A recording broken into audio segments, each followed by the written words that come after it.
लेकिन ये केयर करना तुमको नहीं छीनने दूंगी तुम्हें मुझसे।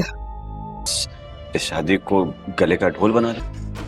क्या कर लेंगी बोले। बेटा, मेरी बात का तुम बुरा मत। हाबिल और काबिल के आने वाले एपिसोड में आप देखेंगे कि हारिस को दोस्तों जब सोबिया पर बहुत ही गुस्सा होगा कि उसकी वजह से उसकी दोस्तों में इतनी बेइज्जती हुई, तो दोस्तों वो ठान लेगा कि अब वो सोबिया के साथ नहीं रहना चाहता और अब वो फिर से हुरम को हासिल करने के लिए आखिरी हद तक जाएगा।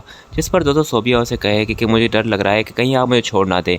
जिस पर दोस्तों वो उसे कहेगा कि तुम्हारा डर बिल्कुल सही है, मैंने तुमसे शादी करके बहुत ही बड़ी गलती की है और अब मैं फिर से वापस हुरम को हासिल करना चाहता हूँ। जिस पर दोस्तों वो उसे कहेगी कि फिर आपने मुझसे शादी ही क्यों की, आपने मेरी ज़िंदगी तो ख़राब ही कर दी। जिस पर वो उसे कहेगा कि हाँ हो गई गलती मुझसे, जज्बात में आकर फैसला कर लिया मैंने, पर मैं आप में से सुधारना चाहता हूँ। और फिर दोस्तों अगले सीन में आप देखेंगे कि हुरम जैसे जा रही होगी तो हारिस उससे कहेगा कि अगर तुम चाहो तो सब कुछ पहले जैसा हो सकता है। जिस पर वो उसे कहेगी कि क्या मतलब है तुम्हारा, तो वो उसे बता देगा कि अगर वो सोबिया को छोड़ दे क्या फिर तुम कादिर को छोड़ दोगी। तो वो तो उसे कहेगी कि कितनी घटिया बातें कर रहे हो तुम हारिस, मुझे तुमसे ये उम्मीद बिल्कुल भी नहीं थी, तुम गिर सकते हो पर इतनी हद तक। अब इस तरह की अगर आइंदा मुझसे कोई बात की है तो इस बार मैं सब कुछ बता दूंगी कादिर को। और फिर दोस्तों हुरम को कादिर की माँ कहेगी कि हारिस से बेटा उलझने की ज़रूरत नहीं है, मैं जानती हूँ कि उसकी तबीयत किस तरह की है। अब उसने खुद ही चॉइस किया है सोबिया को, पर मैं सोबिया को बिल्कुल भी नहीं चाहती थी कि वो इस घर की बहू बने, वो भी हारिस की। ये सब कुछ उसी की ही वजह से हो रहा है। खैर दोस्तों यहाँ पर हुरम कादिर की माँ को कहेगी कि बस मुझे इस बात का डर है कि हारिस नफरत में आकर